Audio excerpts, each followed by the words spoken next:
درود و سلام پڑھتے ہیں تو آپ حضور علیہ الصلوۃ والسلام کی بارگاہ میں آپ کی حاضری ہو جاتی ہے. جو ان کے احسانات ہیں ہم پر، مہربانیاں ہیں، اس کے جواب میں اگر ہم کچھ کر رہے ہیں یہی درود و سلام ہے. تو اس لیے میرے دوستو اس درود و سلام کو پڑھتے رہنا چاہیے. اور ساتھ میں حضور علیہ الصلوۃ والسلام نے جو اپنی زندگی میں کیا، اپنے پڑوسیوں کا خیال رکھا، مہمانوں کی خدمت کی، یتیموں کی سرپرستی کی، بھوکھوں کو کھانا کھلایا، جن کے پاس پہننے کے لیے کچھ نہیں تھا ان کو لباس دیا، جن کے پاس رہنے کے لیے گھر نہیں تھا ان کے لیے چھت مہیا کی. ہم جب تنگ آتے ہیں، یہ آخری بات عرض کر کے گفتگو ختم کی جاتی ہے، ہم جب تنگ آ جاتے ہیں پھر ہم کہتے ہیں کہ بھائی میرا دل چاہ رہا ہے میں جنگل چلا جاؤں. مایوسی ہوتی ہے کیونکہ ہماری توقعات ہوتی ہیں، امیدیں ہوتی ہیں، اپنے بھائی سے امید، اپنے بیٹوں سے امید، اپنے دوستوں سے امید کہ یہ ہوگا وہ ہوگا، مجھے یہ اس طرح وہ میرے ساتھ رہے گا، اتنی مجھے میری مدد کرے گا، اور یہ ساری چیزیں. پھر وہ جب توقعات ٹوٹتی ہیں تو پھر ہم کہتے ہیں کہ شاید یعنی ایسے میں کہاوت کے طور پر جنگل چلا جاؤ. بھائی جنگل جانے کے لیے ہم کیوں کہہ رہے ہوتے ہیں؟ کوئی تو وجہ ہوگی نا. میرا دل کہتا ہے میں جنگل چلے. اچھا جنگل میں جائیں گے آپ کو وہاں کیا ملے گا؟ جنگل میں اگر ہم جائیں تو ہمیں وہاں کیا ملے گا؟ ہمیں وہاں درخت ملیں گے. درخت کیا کرتے ہیں؟ درخت ایک ایسی صورت میں کھڑا ہے کہ اگر گرم موسم ہے، حدت ہے، تو آپ کھڑے ہو جائیں آپ کو سایہ فراہم کر دے گا. اگر آپ بھوکے ہیں اور کچھ کھانے کو میسر نہیں ہے تو آپ اوپر دیکھیں کہ شاید وہاں آپ کو پھل مل جائے، وہ بغیر کسی معاوضے کے وہ درخت آپ کو پھل دے دے گا. ایسا ہے یا نہیں ہے؟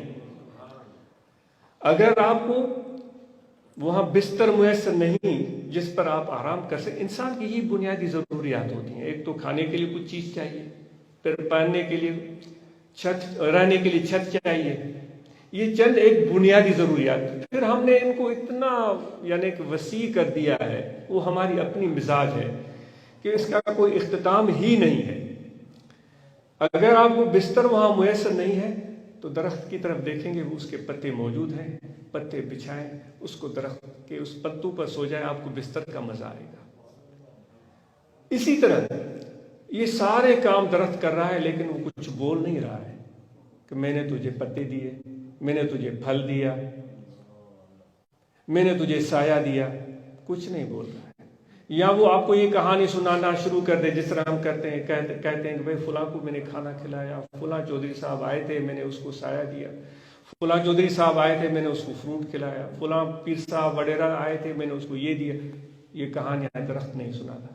اگر آپ خاموشی سے وہاں بیٹھ جائیں تو آپ کے ذہن میں خود بخود اس کی ہوئی خدمات آ سکتی ہیں کہ درخت نے اتنی خدمات کی ہے، اتنے لوگوں کو فائدہ پہنچایا ہے، اتنے لوگوں کو فیض پہنچایا ہے. اگر ہم بیٹھ کر وہاں تھوڑا سوچیں تو یہ ساری خدمات وہ درخت نہیں بولے گا لیکن آپ کے دل میں آنا شروع ہو جائیں گی. یہ علامت ہے کہ آپ کے دل میں کچھ احساس ہے، کچھ رمق ہے. تو ہم جنگل اس لیے جاتے ہیں کہ درخت بغیر کسی لالچ کے ہماری خدمت کرتے ہیں، ہمیں فائدہ پہنچاتے ہیں، ہم وہاں بسیرا کر سکتے ہیں، اپنی زندگی گزار سکتے ہیں. تو کیا ہم ان درختوں سے کچھ عادتیں ادھار لے سکتے ہیں؟ اگر وہ کچھ عادتیں ہم ادھار لے لیں تو کتنا ہی اچھا ہو جائے، یہ دنیا کتنی بہترین بن جائے. ہم ان درختوں سے سیکھنے کے لیے شاید تیار ہو جائے، شاید کچھ بہتری پیدا ہو. تو میں آج ہی آتے ہوئے میں سوچ رہا تھا کہ ہم بلا وجہ نہیں کہتے کہ میں جنگل چلا جاؤں. بھائی جنگل میں کوئی تو چیز ہے. ہم تو اپنے دوستوں کو یعنی کہ ان کو غیرت دلا رہے ہوتے ہیں کہ بھائی میں تم سے مایوس ہو گیا ہوں، میں جنگل جانا چاہتا ہوں. جنگل کیوں جا رہے ہیں؟ کیونکہ وہاں درخت ہے، وہ بغیر کسی طمع اور لالچ کے. یہاں لوگوں سے آپ نے امیدیں باندھی، لالچ رکھی، انہوں نے کچھ کیا نہیں تو آپ مایوس ہو گئے. میں نے پیسے مانگے، مجھے پیسے نہیں دیے، مجھے بھوک تھی، اس نے کھانا نہیں کھلایا. وہاں شادی میں گیا تو اس نے مجھے ہاتھ صحیح طرح سے نہیں ملایا، مجھے وہ قطار میں کھڑا ہونا پڑا کھانے کے لیے، میں نے دھکے کھائے۔ تو یہ ساری چیزیں یہ نشاندہی کرتی ہیں کہ ہم اپنی میں کو بھلاتے ہی نہیں۔ دوستوں کے پاس جاتے ہیں تو دوست کو بظاہر خوش کرنے کے لیے جاتے ہیں، لیکن ہم اپنی میں گم ہوتے ہیں۔ وہ گیدڑ جب شام کو نکلتے ہیں نا، وہ آواز نکالتے ہیں، تو ایسے لوگوں نے کہا ہے وہ ایک گیدڑ کہتا ہے میں وہ میں، یعنی کہ میں بڑا ہوں۔ پھر دوسرا آتا ہے تم کون ہوتے ہو، میں وہ میں۔ پھر تیسرا آتا ہے، پھر وہ پورا ان کا وہ غول جمع ہو جاتا ہے، پھر آواز در آواز، آواز در آواز، میں وہ میں۔ وہ ہم زبان سے تو نہیں بول رہے ہیں، لیکن ہمارے رویے، ہمارے طور اطوار وہ ظاہر کر رہے ہیں میں وہ میں، میں وہ میں۔ تو اس انانیت سے نکلنے کی ہمیں ضرورت ہے۔ اس کے لیے اللہ کا ذکر ہے، جو ابھی دوست بات کر رہے تھے خدمت کی، یہ بہترین بات ہے۔ ہر کی خدمت کر وہ مخدوم شد، جس نے بھی خدمت کی وہ مخدوم ہو گیا۔ حضرت ابو الحسن خرقانی اس سلسلے کے پیشوا ہیں، اور وہ اتنے عظیم صوفی اور بزرگ گزرے ہیں کہ بڑے بڑے دانشور ان کی خدمت میں جاتے تھے۔ ابو علی سینا جیسا فلسفی حکیم ان کی خدمت میں گیا تھا۔ وہ خود کہتا ہے کہ میں جب ہوتا، یہ سعدی نے یہ کہانی لکھی ہے، وہ کہتا ہے جب میں گیا مجھے حیرانی ہوئی کہ وہ ابو علی سینا جو ہے وہ اپنے دیوار کی چنائی کر رہے تھے، میں نے پہچانا ہی نہیں۔ تو انہوں نے اپنے خانقاہ کے باہر لکھوا دیا تھا کہ بھائی جو بھی اس جگہ پر آئے اس سے نام نہ پوچھو، اس سے ذات نہ پوچھو، اس کو محبت دو، اس کو کھانا کھلاؤ، محبت دو اور اس کو کھانا کھلاؤ۔ تو دوستو یہ خدمت کا جذبہ انشاءاللہ ہمارے اندر ہونا چاہیے، اسی سے ہی ہمیں مسرت ملتی ہے۔ اور یہ خدمت ہمیں اپنے مشائخ نے سکھائی ہے، ان کی تعلیم اور تربیت کا حصہ ہے، اور ذکر کرنا اور مراقبہ کا اہتمام کرنا یہ ہمارے لیے ضروری ہے۔ کیونکہ جب ہمیں بیماری لاحق ہوتی ہے تو کسی ایک ڈاکٹر کے پاس جاتے ہیں، اگر ایک ڈاکٹر کے پاس گئے، دوائی لی، پھر دوسرے کے پاس گئے، پھر تیسرے کے، پھر چوتھے، پھر پانچویں، پھر چھٹے، پھر 50 ڈاکٹروں کے پاس گئے تو ہمیں فائدہ کے بجائے نقصان ہوتا ہے۔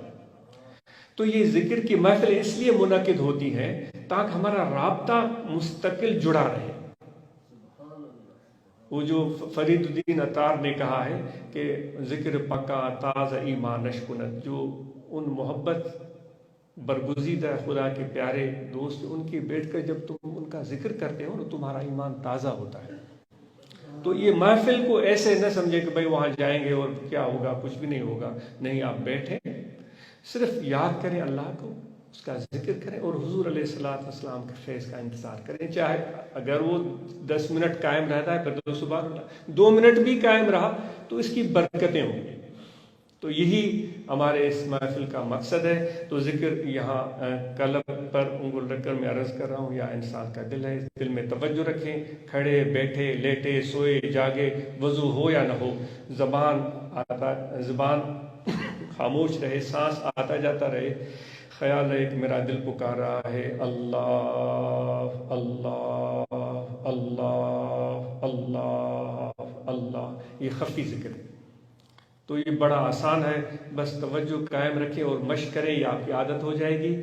اور اس کے لیے کوئی شرط نہیں، وضو ہے تب بھی ذکر کریں، وضو نہیں ہے تب بھی ذکر کریں، لباس کا پاک ہونا، جسم کا پاک ہونا کوئی شرط نہیں ہے۔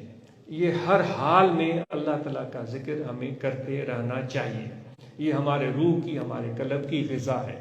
کیونکہ اللہ تبارک و تعالیٰ نے جب ہمارے ارواح کو پیدا فرمایا تھا تو وہ خود فرماتا ہے کہ سب ارواح سے میں نے ایک ہی سوال پوچھا تھا کہ الست بربکم، کیا میں تمہارا پیدا کرنے والا پالنہار نہیں ہوں؟ یہ سب ارواح سے، یعنی کہ آپ و ہماری ارواح بھی وہاں موجود تھی، سب لوگوں کی ارواح، ڈائریکٹ گفتگو ہو رہی ہے۔ ہم کہتے ہیں نا بھائی ہم تو گناہ گار ہیں، بھائی بے شک احساس اور عاجزی کا احساس اچھی چیز ہے، لیکن کتنے خوش قسمت ہیں آپ کی ڈائریکٹ خدا سے بات ہوئی ہے، آپ ہم کلام ہوئے ہیں خدا سے، کیونکہ آپ سب نے جواب دیا تھا قالوا بلا، یہ جواب دیا تھا ہاں تم ہمارے رب ہو۔ تو یہ کتنی بڑی عظمت کی بات ہے، اس احساس کو دل میں تو پیدا کریں۔ ہم اوروں کی بات سن کر بھئی ایسے ہے ویسے ہے یہ ہے وہ ہے، ہم تو کچھ کر ہی نہیں سکتے، ایسی بات نہیں ہے. تم سب عظمت والے ہو، آپ سب عظمت والے ہو. باقی یہ ہے کہ ایک قطار میں رہنے کی ضرورت ہے، جو کہ سلسلہ عالیہ کی بنیادی تعلیمات ہے. میں سے ہے یک راگیر محکوم گیر، ایک کی رہنمائی چاہو اور پکے طریقے سے چاہو، اس رہنمائی میں چلتے رہو. یہ بنیادی چیز ہے. تو انشاءاللہ اس سے ذکر کا فائدہ اور زیادہ ہوگا، کیونکہ اگر صوبہ سے نکلیں گے، کیونکہ ہمارے مرشد پیر مٹھاسی رحمۃ اللہ علیہ فرماتے تھے کہ بھائی روپے میں کتنے آنے ہوتے ہیں؟ وہ کہتے ہیں 16 آنے. پھر فرماتے تھے کہ بھائی دیکھو 15 آنا جو ہے، یہ سلسلہ نقشبندیہ کی میں بات کر رہا ہوں، 15 آنا مرشد کی محبت دل میں رکھو، 1 آنا ذکر. فرماتے تھے یہ کمبینیشن کافی ہے. پھر فرماتے تھے کہ دیکھو جو 15 آنا آپ کی محبت ہے اور قلبی تعلق ہے، اس میں 1 پیسے کی بھی کمی نہیں ہونی چاہیے. اگر اس میں 1 پیسے کی بھی کمی ہوئی تو آپ کا ذکر بھی آپ سے چھوٹ سکتا ہے. اگر اس محبت کو قائم رکھیں، ذکر میں سستی آ گئی تو اس محبت کی وجہ سے ایک نہ ایک دن آپ ذاکر بن جائیں گے، آپ اللہ تعالیٰ کے عارف بن جائیں گے.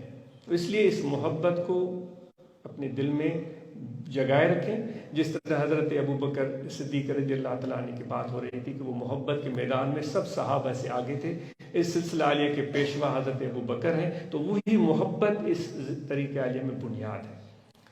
تو اس اور مراقبہ ذکر کی تو بات میں نے عرض کر دی، آپ سب آپ کریں، مراقبہ کریں، اور جو ختم شریف ہے وہ روزانہ بلا ناغہ پڑھیں، اور وہ بارگاہ رسالت مآب صلی اللہ علیہ وسلم میں تحفہ پیش کریں. آپ کے آل پاک، صحابہ اور سب اولیاء خصوصاً مشائخ نقشبند اپنے مرشد کامل کو اس کا تحفہ پیش کریں، ایصال کریں، اور پھر آنکھیں بند کر کے زبان تالو کے ساتھ چسپان کر کے توجہ دل میں رکھ کر مراقبہ کریں. تو انشاءاللہ یہ بلغ میں آج تو یہ عرض کرتا ہے کہ آپ کو اگر بیٹھنے کا موقع نہیں ملتا ہے تو کھڑے ہوئے وہیں 2 منٹ کھڑے کھڑے آنکھیں بند کر لیں اور دل کی طرف توجہ کر کے اللہ اللہ بڑے بڑے سانس لیں، اور اللہ اللہ سانس آئے تو بھی اللہ، باہر جائے تو بھی اللہ.